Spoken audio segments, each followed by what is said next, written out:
How do we make this year the best year of our lives? We're already about 25% into 2024. The New Year's resolutions have worn off, and maybe you're in a bit of a slump, like I have been. So, in this video, I'm going to dive into my 30-day plan to build massive momentum for the rest of the year, the biggest lessons I've learned last year that completely changed my outlook on life, and most importantly, how to set goals the right way to make this the best year of your life. Firstly, I need to clear something up. A lot of people thought I was quitting YouTube because the title sounded like I was, and that maybe was intentional to make you curious. And then also a bunch of creators featured me in their videos about why creators are quitting.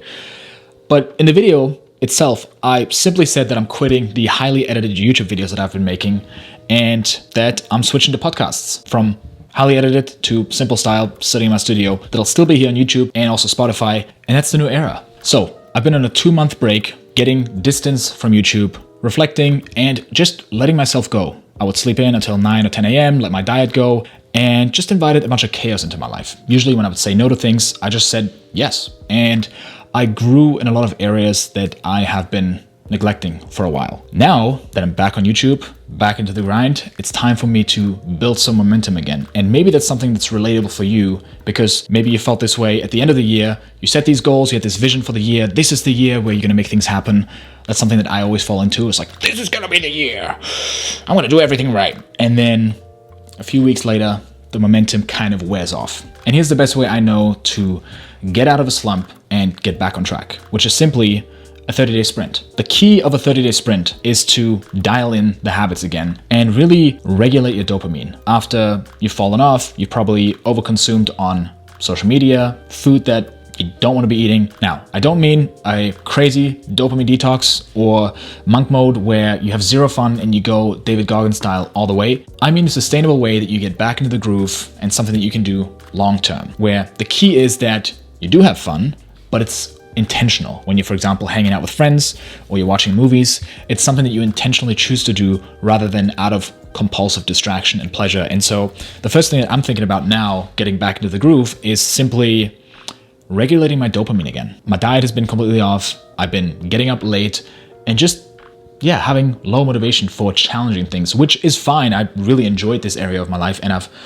grown in many ways that I haven't before because I've been nurturing parts of myself that have been neglected, my inner child, for example. But now it's time to get into a groove again. The first thing that I'm thinking about is really the one habit that I need to knock everything else out of the park, right? We oftentimes have these like 5, 6, 10 habits that like, you have to do this 2-hour morning routine. For me, it's really just only one thing that if I do that one thing, everything else falls into place. And I think we all have that. When I limited my media consumption, specifically social media, movies, anything with a screen, or even just podcasts as well, when I limited that and I was intentional about it, the rest would fall into place. And specifically not consuming anything before 1 p.m., where I just get my work done and I don't focus on anything else. I have nothing to distract me. And so out of boredom, I just sit down and get stuff done. So at 9 p.m., I would just turn off laptop, phone, put that away, and then I would go to sleep on time. And because I would go to sleep on time, I would then get up on time. And when I do that, I just get into a groove of working out, eating healthier, meditating, because I just overall feel better. I have this space and clarity and inner peace that normally I wouldn't have when I'm just compulsively checking my phone, always distracting myself with some sort of input instead of just letting things breathe. So how do you start the 30-day sprint? Number one, define your keystone habit. What's the one thing that makes it super easy for you to do all the other things? For me, that's limiting screen time specifically, right? Media consumption. That also includes podcasts or just like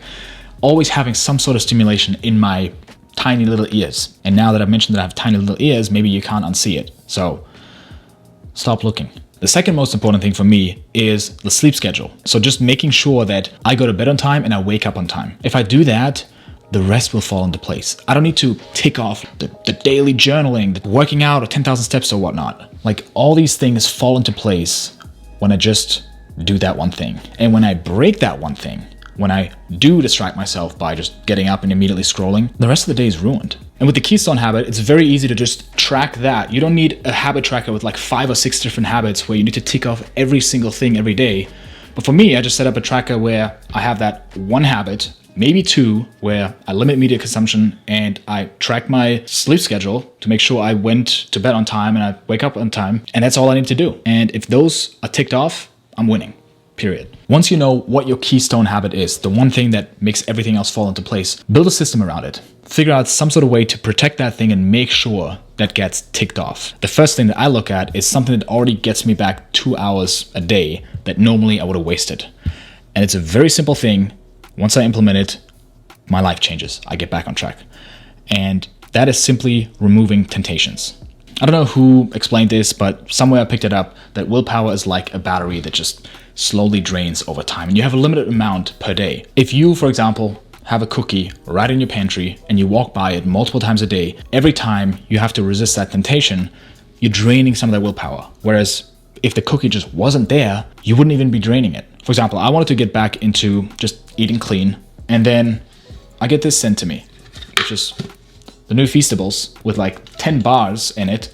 And I was just like, man, I will not be able to resist that. And if I will, then I'm just draining my willpower. So I gave it all away and the temptation is gone. And of course I didn't do that only after I ate 3 of them at once and then felt like throwing up. Same thing with ending a relationship where, you know, they want to remain friends right after they just broke up. But man, no contact for 6 months is crucial, because when there's the option of backing out, this is where you make it so hard for yourself, where you're in this gray zone of like, I'll try to. That is way harder than just saying like, no more, removing the temptation to even just see it. It's almost like putting blinders on a horse. The horse doesn't even get scared because it can't even see it. Throw out all the bad food, don't get tempted, block your apps. And for social media specifically, what I'm setting up is these app blocker systems, specifically Freedom.to and Opal, which is a phone app. These are apps that I talked about in a previous video, the video about overstimulation. And I basically set up these apps so I can't go on certain websites until 1 p.m. For example, I can't check my Instagram messages on desktop. I don't have Instagram on my phone. When I'm posting on Instagram, I just download it and then immediately delete it. And also setting up Opal, which is on my phone, to block any podcast, Spotify consumption before 1 p.m. so that I can just sit there in silence in the mornings and be like, I have nothing to do. Let's get to work. And then I just do the challenging tasks. And then it also helps me turn off screens by 9 p.m. because it just kicks me out and limits the time on each app where I have to like wait for like 30 or 40 seconds to unlock it. And that's enough of a pain, enough friction for you to not do it. It's an absolute game changer and life changer. It's worth investing into these because they cost, I don't know, like $4 a month, something like that. And the amount of hours you get back, even just the first week, is worth it. There is some sort of guide as well that I put together on how I set it up. So I'll link that below. The next big thing for me is then getting up earlier and really having a consistent sleep schedule. Because I've noticed that for me, the key sign of being in a slump all the way to being depressed is just staying up very late and getting up very late. So I've noticed that even just getting up at 7 a.m., which is not even that early, is a massive difference in productivity and just how I feel, how I carry myself throughout the day than getting up at 9 a.m. I know none of this is fancy schmancy new stuff that you've heard. It's boring, so let's move on. If you do these 2 things, you get up consistently and you've limited media consumption, you're already 90% there. But sticking to that is another thing. It's simple, but can be hard. So there are ways that I like to set up accountability to make sure it happens. One way is through just friends, right? Get around the right people who also set goals like you. Get up with them together and make sure, hey, 7 a.m., you text me, I text you. What you can add to that is just adding fines. Something that makes discipline effortless and in many ways removes the need for discipline at all. For example, I got up at 6 a.m. On Monday, which was very rough after getting up at 9 a.m. all this time. But I just said to my housemate, Matt, I was like, hey, if I don't get up at 6 a.m., then I give you $100. The moment I shook hands with him, it was done. Like I didn't have to worry about, oh, am I able to do it? It's like, there's no way I'm not doing it now. Discipline wasn't needed anymore because it was almost like hacked. When you're in that gray zone again of like, oh, let me try, but it's not really that important that I do it. That's when it gets really challenging. That's what I found. And whenever I've had my back against the wall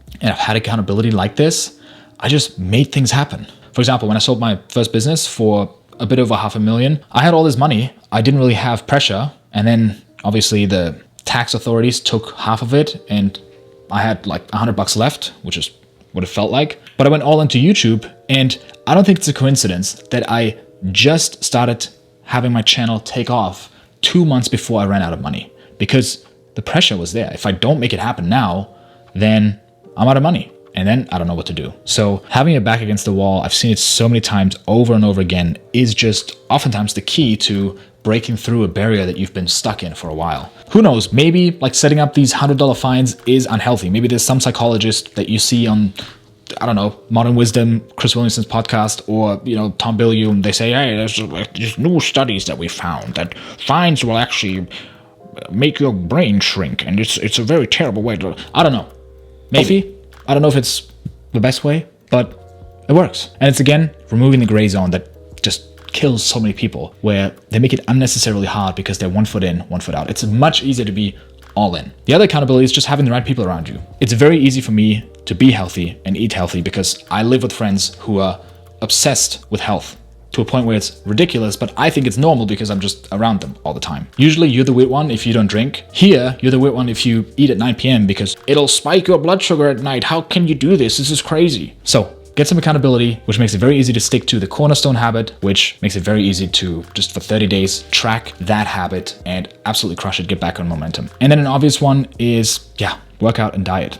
I don't even need to mention it, but get some movement into your routine, work out 10,000 steps a day, whatever it is for you. If working out was a pill, it would be the biggest company in the world and everyone would take it. Not because they want to get swole or thick, but because it has so many benefits for your brain, keeping you young, making you happy and healthy, just all the good things. And from there, I think you can add any other habit that will make a difference for you. For me, a huge one that I'm now getting into, which I can't believe that I stopped doing it, is visualization. Because it's been, I think, maybe the most impactful habit for achieving things that I thought were impossible in the past. And I'm going to dive into it more later in this episode. But it could be anything for you. It could be journaling, it could be meditating, not doing the flippy floppy. A lot of guys like to do that because apparently it makes you able to see through walls or something.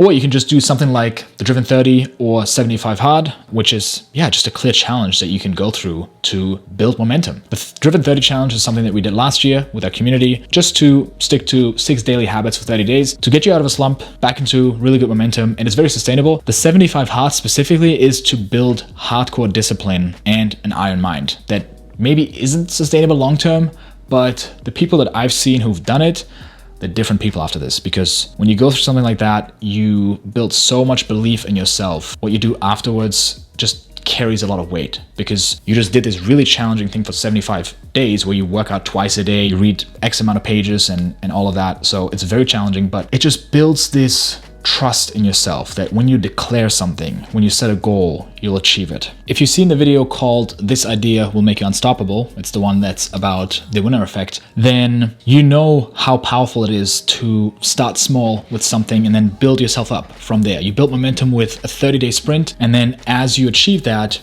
you feel a sense of accomplishment if you do it right, if you acknowledge your wins. And so there's one resource that I didn't put into that video that I think would be fascinating to share with you guys because I am implementing the things from that book, and it's called The Midas Method. This is one of these books that a friend of mine suggested to me that I've never heard about. It has a very, very intriguing concept or promise that it talks about. And it's a book from the 50s or something like that. It's quite old. So usually I like that because it means it stood the test of time. What I don't like about that book is that, it's one of these older books where it's like, you have to use this success system. And if you don't do it perfectly well, then it won't work. And you have to do it exactly as I say. And your life will change forever. It's one of these old self-helpy books, but it talks about an idea that I find very powerful. In the book, he shares with you the systems on goal setting, where twice a day you sit down, you write out your goals, you read them out, you visualize them, but there's a specific process. You have to do it exactly how he says, And the idea behind it is that you start out with small goals. So you write out 3 or 4 goals, and the first goal of yours is that you get up 2 hours earlier than you normally would. The reason why you do that is because you want to write out that goal, you want to visualize it,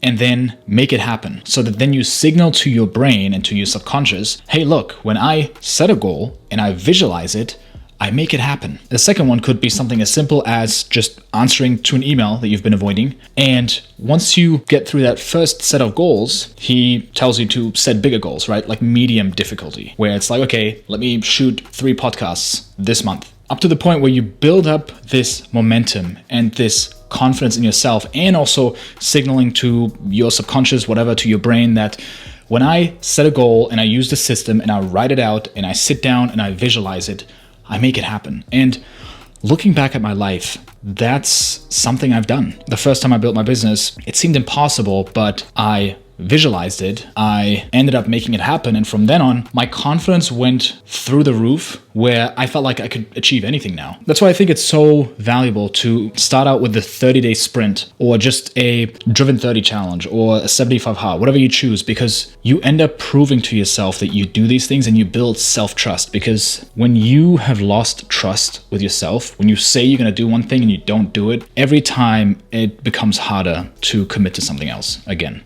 because you know you're not going to do it. And even if you declare it to yourself, your brain's going to go, yeah, right, we'll see. We know how this goes, right? And this process where you get up earlier, just one time, 2 hours earlier, and you just follow up on it, you just say what you're going to do and you do it, and then another small goal and another small goal and another small habit, it builds this confidence that then allows you to tackle bigger things. Highly recommend you check out the book if you're interested, or just check out a summary. I don't think you need to read the whole book, but it has some interesting ideas, and just look past the usual self-helpy fluff that makes it cringe. Now, let's get into the juicy part, specifically on how to set goals the right way to crush 2024 and make this the year that you look back on and you're like, yes, I did it. I'm proud of what I did. I want to share some things that I've learned from last year and also previous years that will make a big difference on how you approach it. The first one is, I think, the reason why this will be the best year out of the last 5 years for me. And I've shared this with a few friends of mine. My prediction is that this year, compared to the other ones, I'll work the least, or, have the most balanced life, while reaching the most people I ever have, and also making the most money I've ever made. I feel, at the tip of my tongue.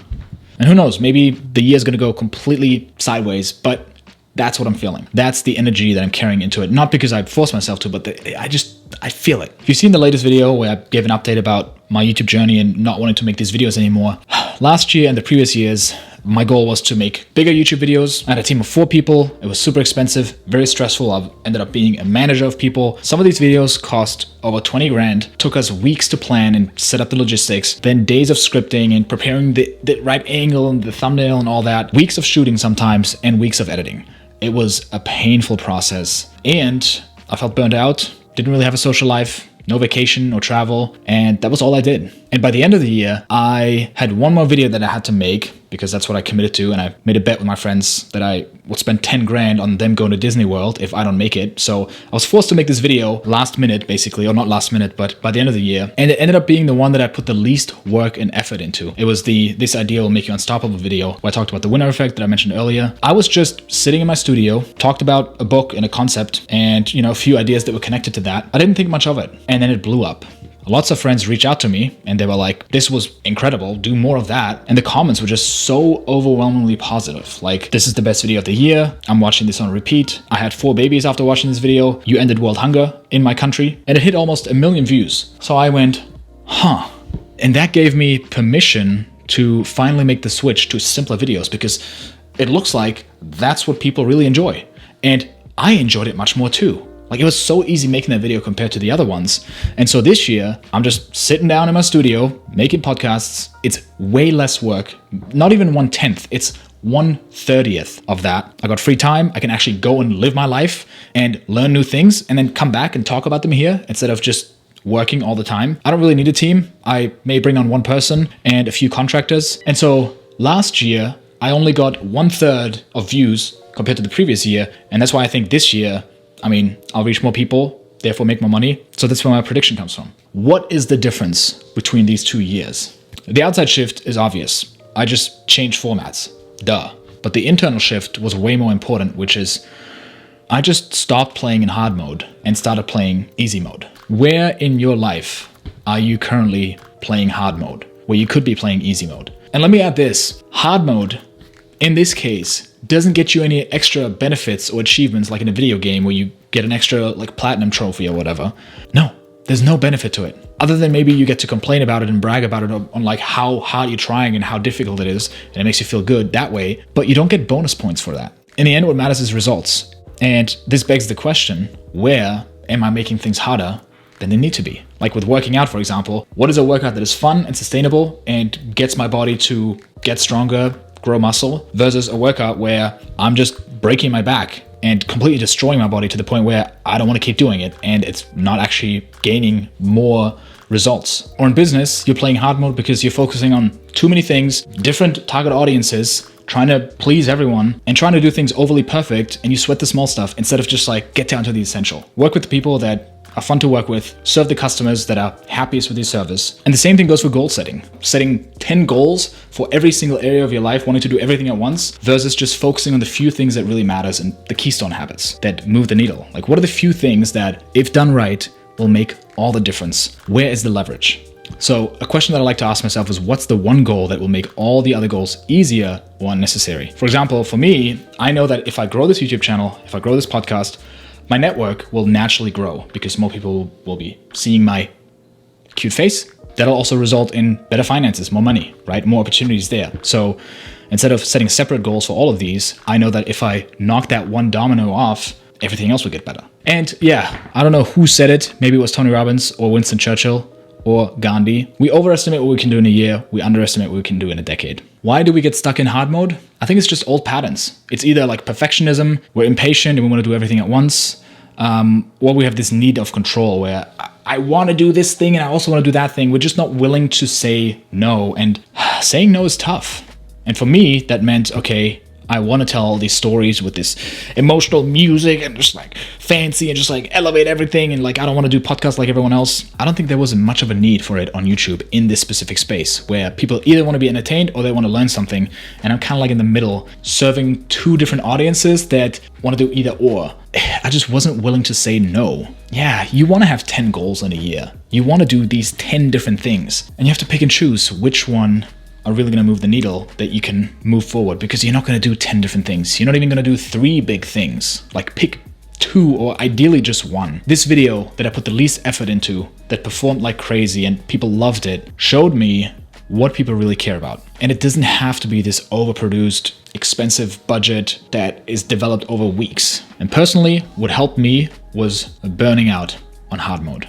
Just being like, I don't want to do this anymore. Maybe this is something people just have to go through. Like, you can logically understand, okay, what if I played easy mode? But you're only really going to let go and say no to the things that you also want to do because you're like, I can't do it anymore. And so sometimes we got to hit rock bottom to realize what really matters. I mean, think about people who have a near-death experience. We all know relationships is most important and being happy in the moment, sounds cool. But until we have a near-death experience, we're not really going to act accordingly. So first big lesson before we start setting goals is stop playing in hard mode, switch to easy mode. And that may mean saying no to a lot of things that you think matter, but they actually don't. The second lesson I learned that I'm taking into this year is something that feels very out of my nature, but I think it's the next level of what I'm stepping into now. It's almost like this strength that I've had all these years brings these weaknesses with me that now I can balance out and I can switch between the two. And we all have that, right? Like, what are some of the strengths that you have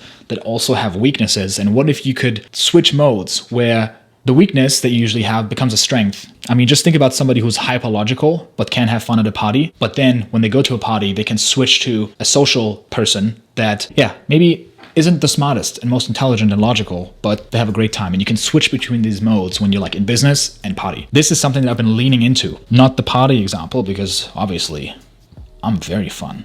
But the weakness that I have been having is over planning and overthinking. This is why these videos took so long, why I always needed a plan for the entire year. And it took me ages to script videos because I would be so meticulous about it. That's also one of my strengths, because I was able to make very engaging videos. And maybe you've seen it in this one so far. It's a lot more free flowing, and I'm really kicking myself to not optimize this messaging a bit better. And I'm kind of leaning into that more free flowing, taking action quickly, and then adjusting from there mode. The reason why I was able to tap into that is because I went to this creator weekend retreat where we were about 10-15 people. Chris Williamson was there, Rian Doris, a friend of mine that I had on the channel too, Sam Ovens, the founder of School, Andrew Kirby, a bunch of other people. Fascinating group of individuals. It was really fun. Yeah, we just rented out this nice Airbnb over a weekend and just hung out. And I sat down with Rian. I asked him, hey, what are your goals for this year? Like, what's your plan? And he's like, I actually stopped planning. I don't know if I can do the accent.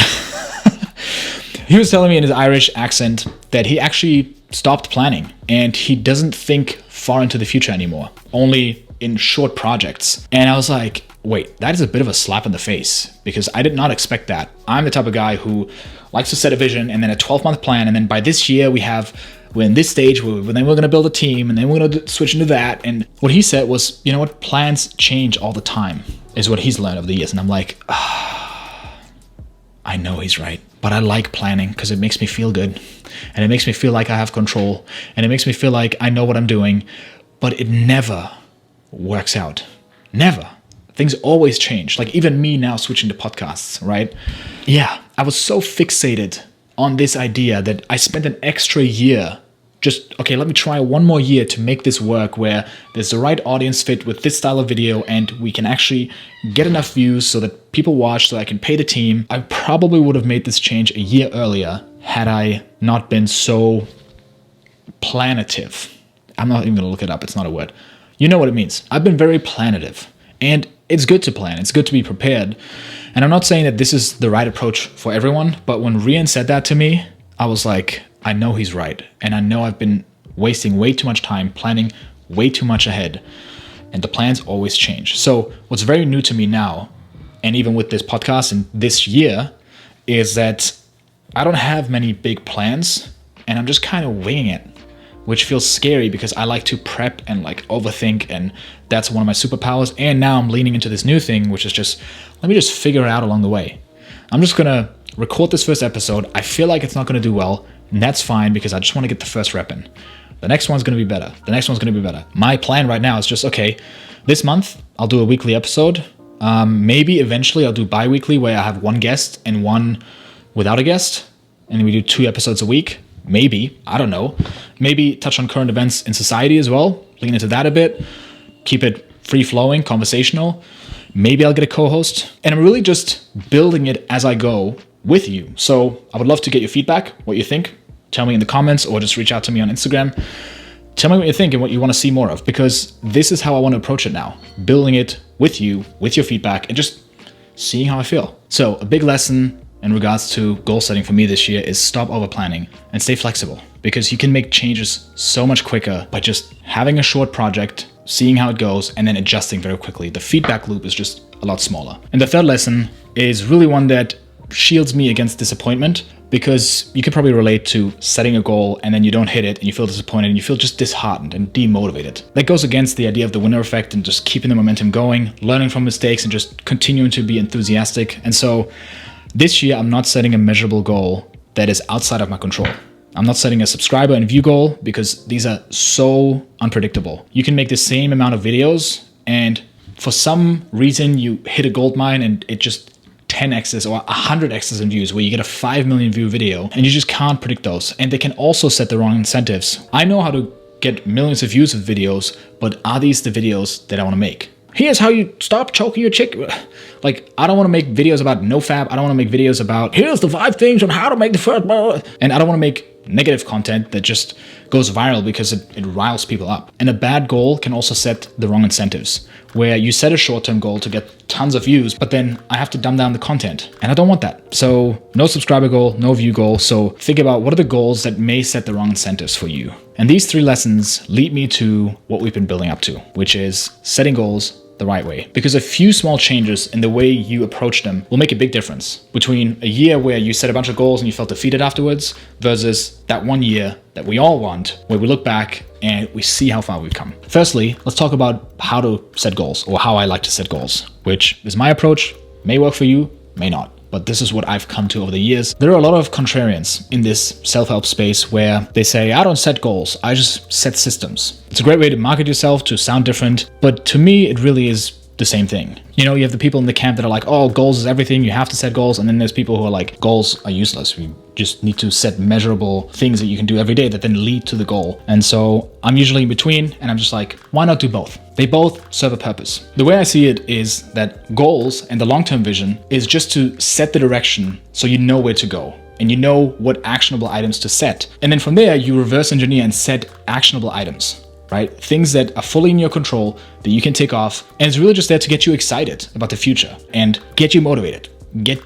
Tickle your pickle, whatever you want to call it. And on the other side, you have the measurable weekly action items that are fully in your control. It's not outcome oriented, but instead of saying, I want to hit 10K a month, you say something like, I want to put out X amount of videos. So if your vision or goal is to this year make 50K a month, in your business, then an actionable item that is short term and that could be a system is like, hey, every week I am taking these action steps. I reach out to this many potential clients. I launch one new product a month in my e-commerce business, and then that'll lead to that goal. So it's really both. And this is how I like to approach it. I set the long-term vision to just get me excited.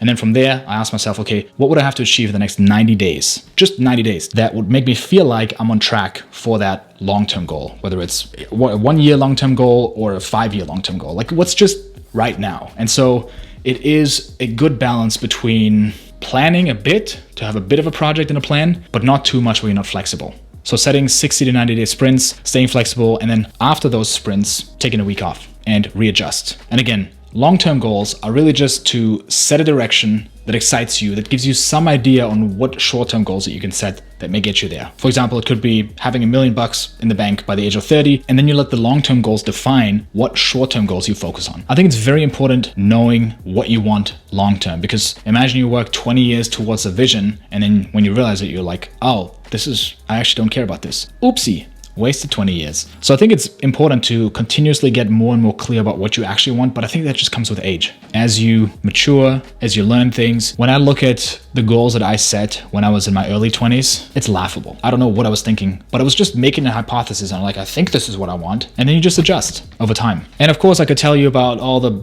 make it measurable, attainable, all that stuff. You already know that stuff. Look it up online. Very simple. Make things concrete, clear, blah, blah, blah. And then there's a habit that now I'm getting back into that for some reason I stopped doing, but I think it's the most impactful one that I used in order to achieve goals that at the time seemed impossible. I think most of you know this story. When I was 20, I started my first business because I had a girlfriend in Australia, and then I was kicked out of the country because my visa had expired.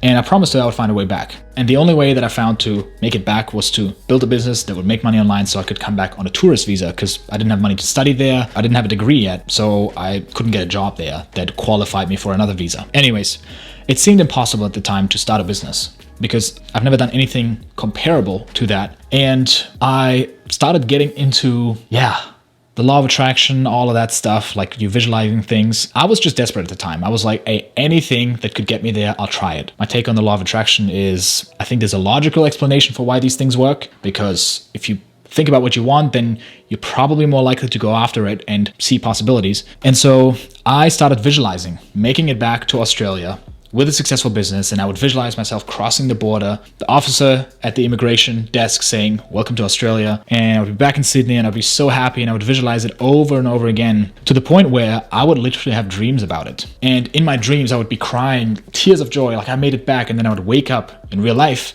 and I actually had tears down my cheeks because I was actually crying. And so it definitely hit my subconscious brain in some way, where my brain knew this is really important to you, this is what you want. And even to this day, I sometimes have dreams of being in Sydney where I'm like, whoa, this is awesome, I made it. I hit a point where I just knew it was going to work because I brainwashed myself that way because of all these visualizations and these celebrations of the success before it even happened. And listen, I'm a logical guy. I'm not someone who thinks there's like these law of attraction frequencies. No, it's just simply I ended up showing up differently. The way I took action and took risks and just fully went for it was because of this confidence that I had brainwashed myself with. I was just going after it with full confidence. I went all in. I sold all my stuff to get as much money together. I borrowed money from friends and family wherever I could. The way I showed up to meetings or with people was just very different, where it's just like, it's a done deal. And of course there were still these doubts and stuff, but it changed me. And having these ideas in the shower, right? Or right after waking up where it's like, oh, what if I just did this? These were just things that I don't know if I would have come up with them if I hadn't told my brain, hey, this is what we're going for. And I did the same thing with my YouTube channel. I visualized getting 100,000 subscribers. And through that, I started acting like this is my job. I mean, watch my first videos. The way I approach this whole thing is like, this is gonna work. I'm going all in. And when you act in accordance with it, reality is more likely to catch up. Is it guaranteed? No. Is there some magic woo-woo stuff? I don't know. But I stopped doing that for some reason. And I'm now getting back into that, which is very exciting because it's actually very enjoyable. Books you can check out is Psycho-Cybernetics, or what else would be a good book? I don't know. Start with that one. It's a bit woo, but I think it helped me. So start small, build momentum from there, and just prove to your brain and yourself that you're someone who achieves things, and then set bigger goals from there. I think a lot of us have unrealistic expectations, and when we have these ups and downs in discipline or consistency, we beat ourselves up and we're like, what's wrong with me? But those are normal. Embrace them. And I think it's all about just being able to notice it and catch yourself and just shortening the period where those happen. I'm so excited to be back. See you in the next one. Stay driven.